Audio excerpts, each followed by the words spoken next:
नमस्कार दोस्तों, स्वागत है आप सभी का आपके अपने यूट्यूब चैनल आरबीएच क्लासेस में। तो आज हम शुरू करने जा रहे हैं क्लास 12th का चैप्टर 5 यात्रियों के नज़रिए से। हिस्ट्री का जो चैप्टर है आपका 5 यात्रियों के नज़रिए से, बहुत ही इंटरेस्टिंग टॉपिक है, इंटरेस्टिंग चैप्टर है। यदि आप मेरे साथ के साथ इस प्रकार से समझते रहेंगे तो बहुत ही अच्छे प्रकार से आपको समझ में आ जाएगा। इस प्रकार से मैंने इस वीडियो के नोट्स बनाए हैं। हस्तलिखित नोट्स है वो अपने हाथों से बनाए हैं। यदि आप एक बार इस वीडियो को देखोगे ना तो इस चैप्टर में से आपके कहीं से भी कैसा भी क्वेश्चन आ जाए, मैं विश्वास के साथ कहता हूँ आपका एक भी नंबर इस चैप्टर में नहीं कटेगा। इस चैप्टर के हम 2 पार्ट बनाएंगे। पार्ट फर्स्ट है वो अब हम कर रहे हैं, तो चलिए शुरू करते हैं। चैप्टर 5 है यात्रियों के नज़रिए से। इसमें हम 3 जो यात्री हैं उनके बारे में बात करेंगे। अल बिरूनी, इब्न बतूता और जो अंतिम जो यात्री है फ्रांसवा वर्नियर। इन तीनों के बारे में हम इस चैप्टर में बात करेंगे। तो फर्स्ट बात करते हैं इब्न अल बिरूनी की बात करते हैं। अल्ब बिरूनी की हम बात करते हैं। अल्ब बिरूनी, तो इसकी हम बात करें तो ये इंडिया में आया था। इंडिया में कब आया था? इंडिया में आया था 11वीं शताब्दी को ये इंडिया में आया था। अल बिरूनी 11वीं शताब्दी को इंडिया में आया था। और इसका जो जन्म है वो ख्वारिज़म जो उज्बेकिस्तान में है, वहाँ पर 973 ईस्वी में हुआ था। 973 ईस्वी में इनका जो जन्म है वो हुआ था। और ख्वारिज़म पर एक बार क्या हुआ कि यहाँ पर यह शासन कर रहा था, तो ख्वारिज़म पर क्या हुआ कि आक्रमण हो गया। 1017 ईस्वी में आक्रमण हो गया ख्वारिज़म पर। और यहाँ का जो सुल्तान था, सुल्तान महमूद था, उसने क्या किया कि इस पर आक्रमण हो गया था ख्वारिज़म पर, तो ये क्या किया कि गजनी में चला गया। गजनी में चला गया तो वहाँ पर जो सुल्तान था वो गजनी में चला गया। तो गजनी में जाने के बाद इसने क्या किया कि जो महान जो विशेषज्ञ थे या साहित्यकार और इतिहासकार थे, उनको अपने साथ ले गया। तो उसमें अल बिरूनी भी शामिल था। और इसको भी उसने है सुल्तान महमूद ने है वो साथ में ले लिया था। और फिर क्या हुआ कि अल बिरूनी इनके साथ आ गया था। पहले तो ये बंदी रूप में इसके साथ आया था सुल्तान महमूद के, लेकिन फिर क्या हुआ कि इसकी रुचि वहाँ पर बढ़ गई। और फिर इसने सोचा कि भारत के बारे में भी जानकारी प्राप्त करें। तो इसकी जो रुचि है वो भारत के प्रति है वो रुचि हुई। और फिर ये गया पंजाब में गया और वहाँ पर इसने सर्वप्रथम भारत में पंजाब में आया था ये। इसका जो ग्रंथ है या हम बुक कह सकते हैं, तो इसकी जो बुक है अल बिरूनी की जो बुक है, इसकी बुक है किताब उल हिंद। इसके द्वारा लिखी गई बुक या ग्रंथ बोल सकते हो, किताब उल हिंद है। इम्पोर्टेंट है, एग्जाम में पूछा जा सकता है, 1 मार्क्स में भी आ सकता है, तो अच्छे प्रकार से देख लेना। और इस बुक में वर्णन किया गया है, इस बुक में किसका वर्णन किया गया है? इस बुक में बताया गया है धर्म, दर्शन, त्योहार, खगोल विज्ञान और रीति रिवाज और सामाजिक जीवन के बारे में इस बुक के अंतर्गत बताया गया है। फिर ये 3 इसके जो भारत आया था तो इसमें 3 अवरोध आए थे, 3 जो मुश्किलें इसके सामने आई थी। तो क्या थी वे मुश्किलें? वे थी पहली मुश्किल आई थी भाषा की, यानी यहाँ की जो भाषा थी, जो संस्कृत भाषा थी, वो अन्य भाषाओं की तुलना में है वो कठिन थी, समझना बहुत कठिन था। नेक्स्ट आता है धार्मिक व्यवस्था, यानी धार्मिक जो व्यवस्था थी वो अलग थी। अभिमान यानी जो जातीय जो व्यवस्था थी वो यहाँ पर प्रचलित थी। तो इस प्रकार ये 3 अवरोध इनके सामने आए थे। नेक्स्ट बात करते हैं यहाँ की वर्ण व्यवस्था। यहाँ की जो वर्ण व्यवस्था थी वो किस प्रकार थी? अल बिरूनी ने बताया कि यहाँ पर वर्ण व्यवस्था है वो 4 प्रकार की थी, जिसमें फर्स्ट है ब्राह्मण है वो उच्च थे, और क्षत्रिय है वो ब्राह्मण थे, ब्राह्मण के बाद की जो जाति है वो क्षत्रिय थी, और फिर वैश्य थे, और अंतिम में जो थे वो शूद्र थे। अंतिम कौन थे? अंतिम में शूद्र थे। शूद्र है वो सबसे निचले हिस्से के शूद्र को माना है, ठीक है। सबसे नीचे का जो वर्ण है वो शूद्र है। तो ब्राह्मण की जो उत्पत्ति है उनके अनुसार, अल बिरूनी के अनुसार बताया गया है कि ब्राह्मण की उत्पत्ति है वो ब्रह्मा के मुख से हुई है, क्षत्रिय की जो उत्पत्ति है वो ब्रह्मा के भुजाओं से हुई है, और वैश्य की जो उत्पत्ति है वो ब्रह्मा के जो जंघा थी उससे हुई है, और शूद्र की जो उत्पत्ति है वो ब्रह्मा के पैरों से हुई है। इस प्रकार इसने है वो वर्ण व्यवस्था की है वो वर्णन किया है। नेक्स्ट हम देखते हैं इब्न बतूता। इब्न बतूता का हम अब शॉर्ट में जानते हैं। तो इब्न बतूता भारत आया था। इब्न बतूता भारत 14वीं शताब्दी में आया था, और ये सबसे पहले दिल्ली आया था। और दिल्ली में कहाँ आया था? सुल्तान महमूद बिन तुगलक के पास आया था, जिसने क्या किया कि इसे चीन भेज दिया था। इसे कहाँ भेजा था? चीन भेजा था।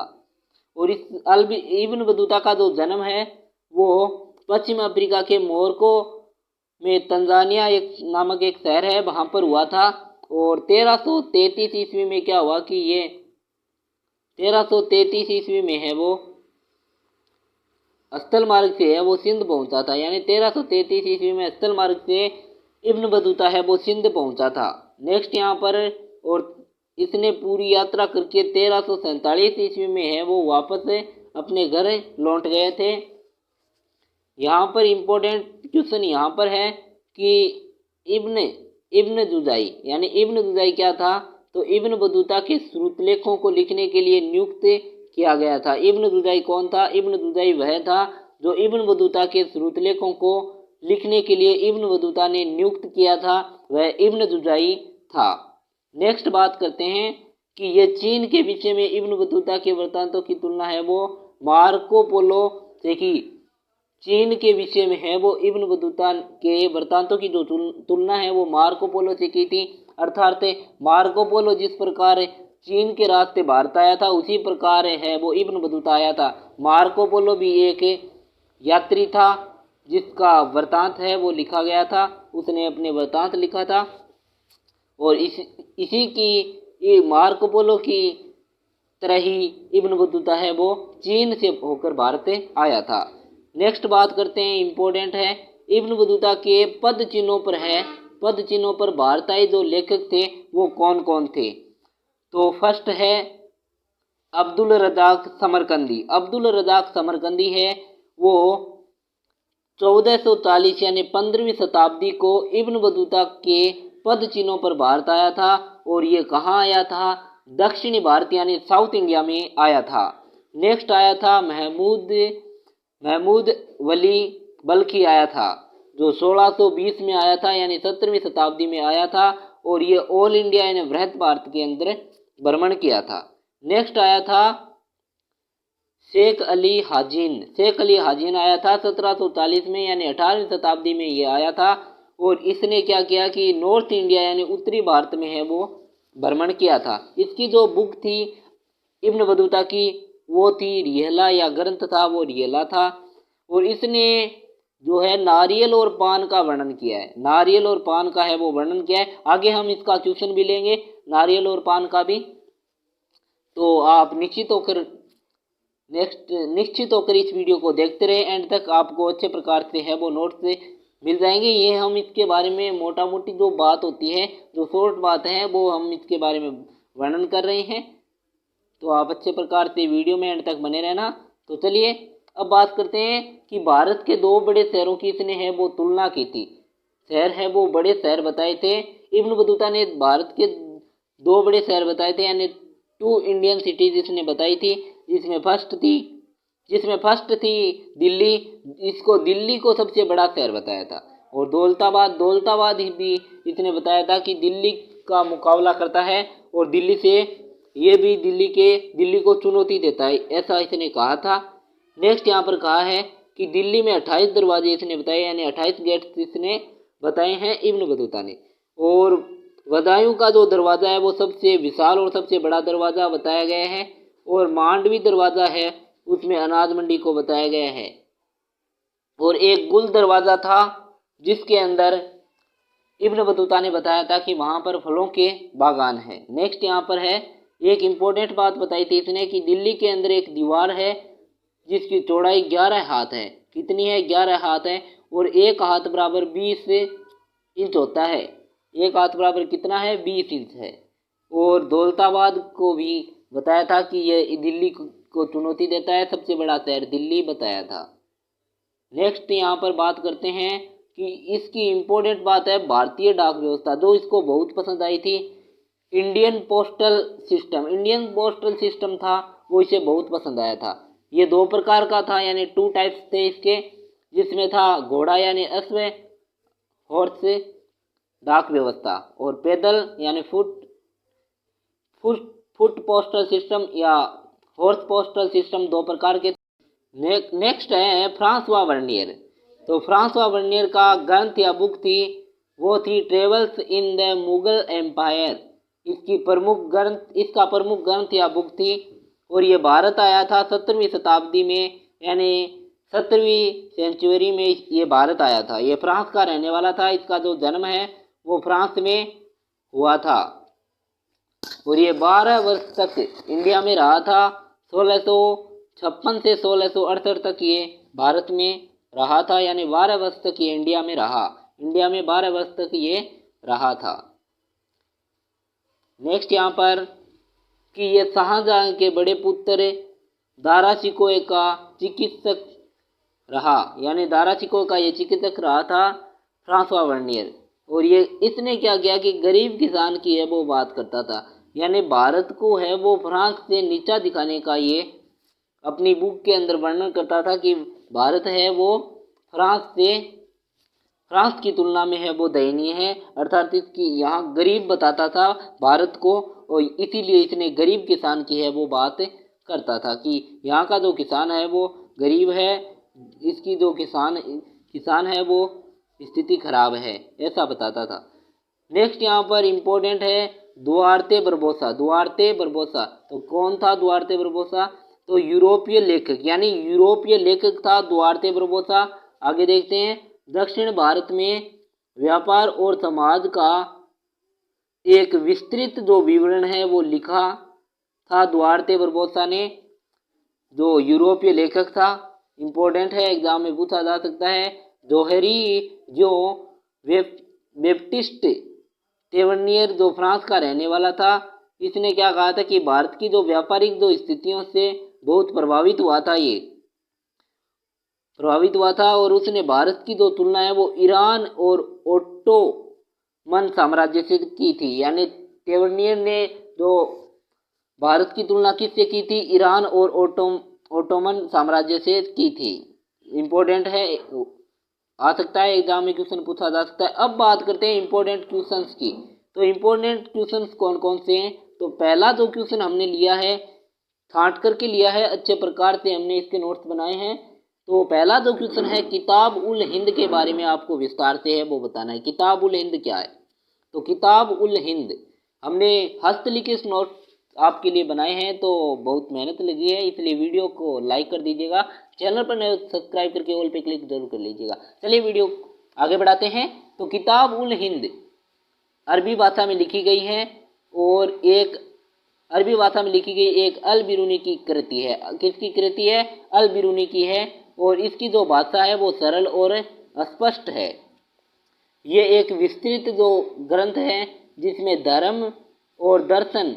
धर्म दर्शन त्योहारों, खगोल विज्ञान, रीति रिवाजों तथा प्रथाओं, सामाजिक जीवन, भार तौल, मापन विधियों, मूर्तियों, कानून, मापन तंत्र, विज्ञान आदि विषयों के आधार पर इसमें 80 अध्यायों में इसे विभाजित है। वो 80 अध्यायों में ये विभाजित है, यानी इसमें कितने टोटल अध्याय कितने हैं? 80 अध्याय हैं। 1 मार्क्स में क्वेश्चन भी आ सकता है कि किताब उल हिंद में कितने अध्याय हैं, तो आपको उत्तर देना है कि किताब उल हिंद में 80 अध्याय हैं। और यदि बड़ा क्वेश्चन आ जाए तो इस प्रकार आप लिख सकते हैं। नेक्स्ट क्वेश्चन, नेक्स्ट पॉइंट है इसका, नेक्स्ट पॉइंट है कि अल बिरूनी ने प्रत्येक अध्याय में एक विशिष्ट शैली का है वो प्रयोग किया है, जिसमें आरंभ में एक प्रश्न होता था और फिर संस्कृतवादी जो परंपराएं थी, परंपराओं पर आधारित वर्णन और अंत में अन्य संस्कृतियों के साथ एक तुलना है वो करता था। यानी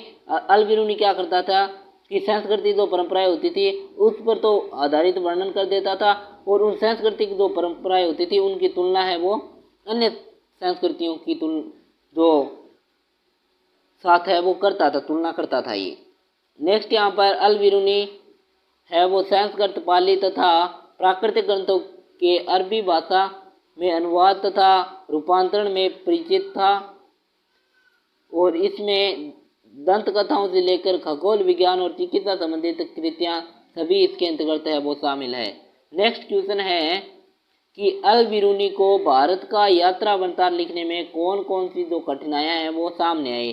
तो अल बिरूनी को भारत का यात्रा वृत्तांत लिखने में निम्न कठिनाइयाँ आई थी। पहली कठिनाई आई थी वो भाषा की आई थी, भाषा की यहाँ पर कठिनाई है वो अल बिरूनी की आई थी। और उसके अनुसार संस्कृत है वो अरबी और फारसी जो भाषा थी उनसे इतनी भिन्न थी कि विचारों और सिद्धांतों को एक ही भाषा से दूसरी भाषा में अनुवादित करना है वो सरल नहीं था। यानी संस्कृत भाषा है वो अरबी और फारसी भाषा से हार्ड थी। नेक्स्ट बात करते हैं, नेक्स्ट पॉइंट है कि दूसरी कठिनाई इसको आई थी धार्मिक व्यवस्था पर, धार्मिक अवस्था पर। तो धार्मिक अवस्था और प्रथाओं में भिन्नता थी, उससे इन्हें समझने के लिए है वो वेद और पुराण है उनका आदि की वो सहायता है वो लेनी पड़ी थी। तीसरी कठिनाई क्या आई थी कि भारतीयों का जो जातीय जो अभिमान था उसमें भी इसको कठिनाई है वो आई थी। क्वेश्चन नंबर 3 है कि अल बिरूनी ग्रंथों का जो अनुवाद है वो करने में क्यों सक्षम था, उसके द्वारा अनुवादित ग्रंथों के नाम लिखने। तो पहली तो इसका पॉइंट हो जाएगा कि जो अल बिरूनी है वो कई भाषाओं में दक्ष था, यानी उसको अनेक भाषाओं का है वो ज्ञान था, जिसमें बात करें तो सीरियाई, फारसी, हिब्रू और संस्कृत। इम्पोर्टेंट बात ये यहाँ है कि संस्कृत जो भाषा थी इसका भी इसको नॉलेज था। अल बिरूनी को संस्कृत भाषा का भी नॉलेज था। नेक्स्ट यहाँ पर के इसलिए वे भाषाओं की तुलना तथा ग्रंथों का जो अनुवाद है वो करने में वो सक्षम रहा। यानी अनेक भाषाओं का ज्ञान था तो सक्षम रहता ही, क्योंकि अनेक प्रकार की जो भाषाएं थी उसका जानकार था, तो इसको जो अनुवाद करना था वो अच्छे प्रकार से इसने अनुवाद है वो कर दिया था। नेक्स्ट बात करते हैं कि उसने अनेक संस्कृत जो ग्रंथ थे उनको अरबी भाषा में अनुवादित किया था, जिसमें पतंजलि का जो व्याकरण का जो ग्रंथ था उसको अरबी भाषा में अनुवाद किया था। और ब्राह्मण मित्रों के लिए यूनानी जो गणितज्ञ के जो यूक्लिड के कार्यों का है वो संस्कृत में अनुवाद कर दिया था। यानी यूक्लिड जो ग्रंथ था गणित का उसको तो संस्कृत में कर दिया, और जो संस्कृत का पतंजलि व्याकरण का जो ग्रंथ था उसको अरबी भाषा में इसने अनुवाद है वो कर दिया था। यानी क्वेश्चन नंबर 4 है अल बिरूनी द्वारा उल्लिखित भारत की जो वर्ण व्यवस्था थी उसका वर्णन करना है। तो इसमें फर्स्ट था यानी उच्च वर्ण था, उसमें ब्राह्मण था, यानी ब्राह्मणों की जाति है वो सबसे ऊंची थी और ब्राह्मण ब्रह्मा के सिर या मुख से उत्पन्न हुए थे। यानी ब्रह्मा की उत्पत्ति है, ब्राह्मणों की उत्पत्ति है, ब्राह्मणों की जो उत्पत्ति है वो ब्रह्मा के सिर या मुख से हुई थी। और इन्हें सबसे उत्तम माना गया है, यानी ये सबसे उच्च श्रेणी के यानी उत्तम, सबसे उत्तम है वो ब्राह्मणों को माना गया है। नेक्स्ट यहाँ पर क्षत्रिय थे, यानी ब्राह्मणों के बाद दूसरी जो जाति थी वो क्षत्रियों की थी, जिनका जन्म ब्रह्मा के कंधों और हाथों से हुआ था, और उनका दर्जा है वो ब्राह्मणों से अधिक नीचा नहीं था, यानी ब्राह्मणों के बराबर ही था क्षत्रिय। नेक्स्ट यहाँ पर वैश्य आता है, तो वैश्य है वो क्षत्रियों के बाद वैश्य आते हैं, और इनका जो जन्म है वो ब्रह्मा की जंगा से हुआ था। नेक्स्ट यहाँ पर शूद्र आता है कि इनका जो उद्भव है वो ब्रह्मा के चरणों से माना जाता है, यानी ब्रह्मा के चरणों से शूद्र की है वो उत्पत्ति हुई थी। ये थी वर्ण व्यवस्था अल बिरूनी के अनुसार। अब बात करते हैं जातीय व्यवस्था के संबंध में, है वो इम्पोर्टेंट क्वेश्चन है, आप इसको मोस्ट इम्पोर्टेंट लगा करके लिख लेना। इम्पोर्टेंट क्वेश्चन है, एग्जाम में आने के इसके 100% इसके चांस है इस क्वेश्चन के आने के, विश्वास के साथ कहता हूँ। ये उम्मीद करता हूँ ये देखने को भी मिल सकता है। तो चलिए जानते हैं कैसा ये क्वेश्चन है। तो क्वेश्चन नंबर 5 है कि जाति व्यवस्था के संबंध में है वो ब्राह्मणवादी जो व्याख्या को स्वीकार करने के बावजूद भी जो अल बिरूनी था वो अपवित्रता की जो मान्यता थी उसको अस्वीकार कर दिया था, यानी वो जाति व्यवस्था जो ब्राह्मणियों की जो ब्राह्मणवादी जो जाति व्यवस्था थी उसके संबंध में वो कहता था कि ब्राह्मणवादी जो व्यवस्था है वो उच्च श्रेणी के हैं, फिर भी इन्होंने जो जाति व्यवस्था थी उसको अस्वीकार कर दिया था। कैसे?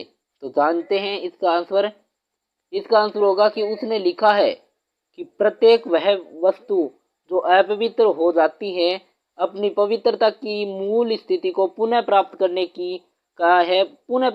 का प्रयास करती है और सफल होती है, यानी पुनः जो कोई वस्तु होती है वो अपवित्र हो जाती है तो वो अपनी पवित्रता के लिए मूल स्थिति को प्राप्त करने के लिए प्रयास करती है, और उनका कहना है कि वो सफल भी हो जाती है, अर्थात वो अपनी जो पवित्रता की जो स्थिति है वो पुनः प्राप्त कर लेती है।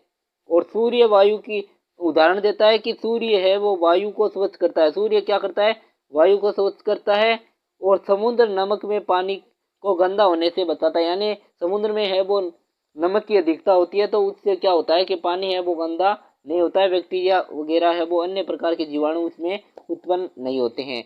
ये बताया है अल बिरूनी ने। अल बिरूनी जोर देकर कहता है कि यदि ऐसा नहीं होता तो पृथ्वी पर जीवन असंभव हो जाता। उसके अनुसार है वो जाति व्यवस्था में शामिल जो अपवित्रता की जो अवधारणा है वो प्रकृति के नियमों के विरुद्ध है। उसने कहा कि ये सब तो ठीक है, लेकिन जो जाति व्यवस्था में जो अपवित्रता की जो स्थिति है, अवधारणा है, वो प्रकृति के नियमों के विरुद्ध है, ऐसा इसने कहा था अल बिरूनी ने। नेक्स्ट बात करते हैं क्वेश्चन नंबर 6 है कि अल बिरूनी द्वारा वर्णित फार्स के 4 सामाजिक वर्ण का उल्लेख कीजिए। फार्स के 4 सामाजिक वर्ण कौन कौन से थे उनके बारे में बात करते हैं। तो फर्स्ट बताया इसने घुड़सवार और शासक वर्ग, सेकंड बताया है भिक्षु और अनुष्ठानिक पुरोहित, और थर्ड बताया है चिकित्सक, खगोल शास्त्र तथा अन्य वैज्ञानिक। नेक्स्ट यहाँ पर 4 नंबर है कि कृषक तथा शिल्पकार। तो इसको इसने क्यों बताया है जानते हैं कि अल बिरूनी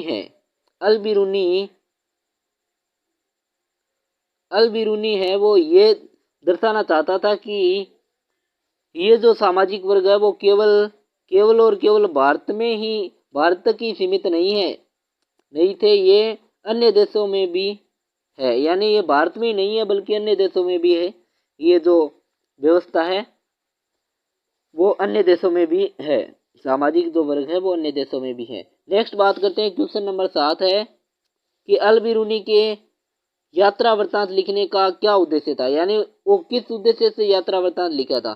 तो जानते हैं इसका आंसर कि उन लोगों की सहायता करना जो हिंदुओं के धार्मिक विषयों पर चर्चा करना चाहते थे, यानी जो लोग हिंदुओं की जो धार्मिक स्थिति थी, धार्मिक विषय थे, उनके बारे में जो चर्चा करना चाहते थे, जानना चाहते थे, उन लोगों के लिए इसने है वो इस अल बिरूनी की जो बुक थी किताब उल हिंद, इसकी जो वृत्तांत था उसका वर्णन किया था। नेक्स्ट यहाँ पर कि ऐसे लोगों के लिए सूचना का संग्रह करना जो हिंदुओं के साथ संबंध होना चाहते थे, यानी हिंदुओं के साथ अपना संबंध बनाना चाहते थे, ऐसे लोगों के लिए भी इसने रचना की थी। अब इम्पोर्टेंट क्वेश्चन है कि हिंदुस्तान तथा हिंदवी का क्या महत्व है, यानी इसका महत्व बताना है क्या है। तो इसके बारे में बात करते हैं कि हिंदू जो शब्द है वो 6वीं और 5वीं शताब्दी ईसा पूर्व में प्रयुक्त होने वाला एक प्राचीन फारसी शब्द था। कैसा शब्द था?